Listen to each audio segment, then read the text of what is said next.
जहां एक तरफ उत्तर कोरिया के जो तानाशाह हैं किम जोंग उन, उनकी बहन है, बहन ने सीधे सीधे अमेरिका को कुत्ता तक कह दिया है और बहुत बुरी तरीके से भड़की हैं। तो वहीं दूसरी तरफ रूस ने भारत को भेज दिया है न्यूक्लियर तोहफा। इसके अलावे रूस ने चाइना का पूरा मार्केट ही छीन लिया है। जानेंगे जियोपॉलिटिक्स में क्या कुछ चल रहा है, आइए जानते हैं इन खबरों को विस्तार से। उत्तर कोरिया लगातार इंटरकॉन्टिनेंटल बैलिस्टिक मिसाइलें लॉन्च कर रहा है और इतनी खतरनाक मिसाइलें लॉन्च कर रहा है कि मात्र 6 मिनट में अमेरिका, यूके इनको तबाह कर सकता है उत्तर कोरिया। अब जिस तरीके के इंटरकॉन्टिनेंटल बैलिस्टिक मिसाइलों का परीक्षण कर रहा है उससे अमेरिका का डरना तो बिल्कुल निश्चित है, क्योंकि अमेरिका बहुत अच्छे से जानता है कि रूस और चीन का ये पाला पोसा बच्चा अमेरिका को टारगेट कर सकता है। किम जोंग उन की सनक ऐसी है कि उन पर भरोसा बिल्कुल भी नहीं होता है।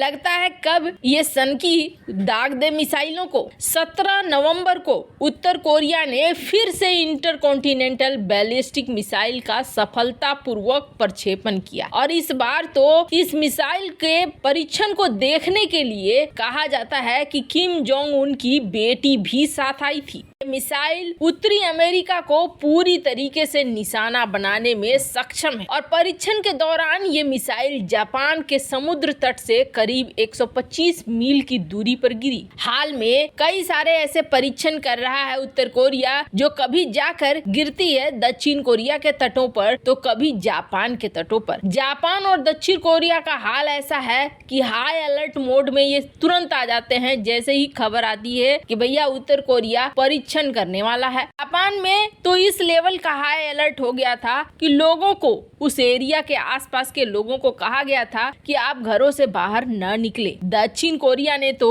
सीधे सीधे मांग उठानी शुरू कर दी थी कि उत्तर कोरिया लड़ाई के लिए आमादा है। इस पर संयुक्त राष्ट्र संघ में अमेरिका ने बैठक बुला ली और आपको बता दें इस बैठक में ऐसा नहीं है, दुनिया भर के देश ने उत्तर कोरिया को लेकर कहा कि आप जिस तरीके से लॉन्च करते हो ये बिल्कुल सही नहीं है और धीरे धीरे परमाणु मिसाइलों का प्रसार हो रहा है, ये भी सही नहीं है। भारत की तरफ से जो प्रतिनिधि हैं रुचिरा कंबोज, उन्होंने भी कहा भारत इसकी निंदा करता है। अब संयुक्त राष्ट्र संघ में जिस तरीके से बैठक हो रही थी इसको लेकर किम जोंग उन की बहन और भी ज्यादा गुस्से में आ गई। यो जोंग इसने सीधे सीधे अमेरिका को निशाना बनाना शुरू कर दिया और अमेरिका को निशाना बनाते हुए इसने कहा कि अमेरिका डर के मारे भौंकने वाले कुत्ते से ज्यादा कुछ नहीं है, एक कुत्ता है जो डर के मारे भौंक रहा है। इसके साथ ही किम जोंग उन की बहन ने अमेरिका पर कोरियाई प्रायद्वीप को नए संकट की ओर धकेलने का आरोप भी लगाया। इन्होंने कहा कि अमेरिका ही है जो दुनिया के देशों को आपस में लड़वाता रहता है और अब यहाँ पर भी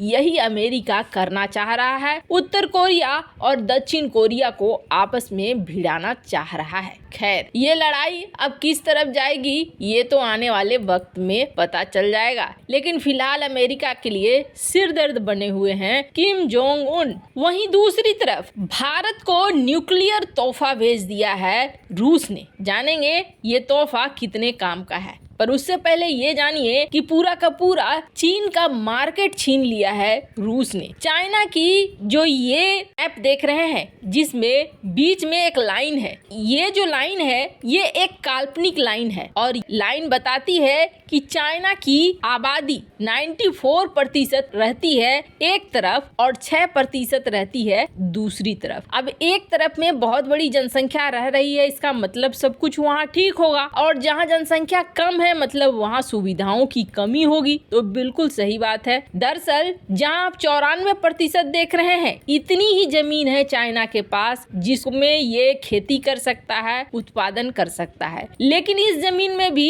ज्यादातर चाइना ने ना फैक्ट्रियां बनाकर रखा हुआ है। खेती योग्य जमीन बोले तो बहुत कम है, पर फिर भी देखिए चाइना के पास खेती योग्य जमीन कम है पर फर्टिलाइजर का उत्पादन चाइना बहुत ज्यादा करता है और इतना ज्यादा करता है कि चाइना भारत को बड़ी मात्रा में फर्टिलाइजर देता रहा था। वहीं भारत अमेरिका के बाद दूसरा बड़ा देश है जहां पर खेती योग्य जमीन बहुत ज्यादा है, लेकिन इतने बड़े खेती योग्य जमीन होने के बावजूद भारत फर्टिलाइजर के क्षेत्र में काम नहीं करता है, इसे खरीदना ही पड़ता है। जब लास्ट टाइम पुतिन और पीएम मोदी की मुलाकात हुई थी, कहा गया था कि भारत की तरफ से रूस को ये कहा गया कि हमें फर्टिलाइजर चाहिए, ये हमारे लिए सबसे बड़ी समस्या है और इस वक्त हमारी चाइना के ऊपर डिपेंडेंसी है, हम ये नहीं चाहते। जिसके बाद रूस यूक्रेन की लड़ाई हो गई और हालात ऐसे हो गए कि बहुत बड़ा छूट रूस ने ऑफर कर दिया भारत को। और समझिए कि भारत और रूस के बीच जो फर्टिलाइजर का व्यापार होता था उसमें 371% की रिकॉर्ड बढ़त हुई। 2.15 मिलियन टन पहले 6 महीने में ही अप्रैल महीने से खरीद लिया गया भारत के द्वारा रूस से, और ये एक बहुत बड़ा झटका था सीधे सीधे चाइना की मार्केट को।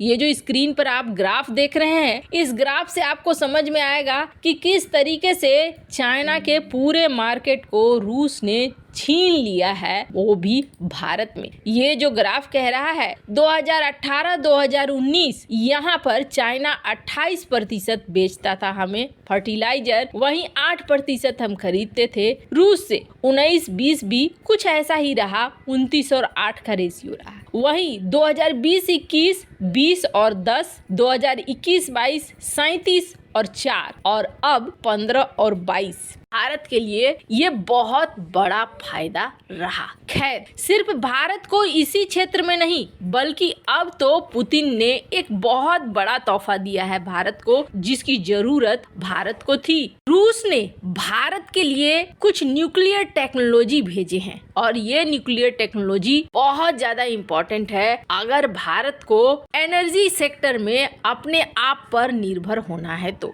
भारत और रूस की दोस्ती के 75 साल हो गए। इस मौके पर हैदराबाद में एक सम्मेलन में भाग लेने के दौरान रूस के रोसाटोम निगम के प्रभारी अलेक्जेंडर ने कई टेक्नोलॉजी का अनावरण किया और कहा कि अब हम जो यहाँ पर कुंडलकुलम में रिएक्टर हैं और जो बन रहे हैं उसको और भी ज्यादा महत्वपूर्ण बना देंगे और ऐसी टेक्नोलॉजी से लैस कर देंगे जिससे कि 18 महीने तक रिफ्यूलिंग की जरूरत नहीं होगी और आराम से ये चलेगा। इसके बाद इन्होंने कहा कि हम इसकी टेक्नोलॉजी में और बदलाव करेंगे जिससे कि VVER 1000 रिएक्टर 24 महीने तक एक ही बार ईंधन डालने के बाद चलेंगे। मतलब जो यहाँ भारत में तैयार कर रहा है रूस और भारत नए परमाणु रिएक्टर्स, उनको इतना आधुनिक बना दिया जाएगा कि भारत को बहुत ज्यादा आसानी पड़ जाएगी। वैसे आपको क्या लगता है, उत्तर कोरिया अमेरिका से लड़ाई लड़ेगा? कमेंट कर अपनी राय जरूर बताएं। जल्द मिलते हैं अगले वीडियो में नई खबर के साथ।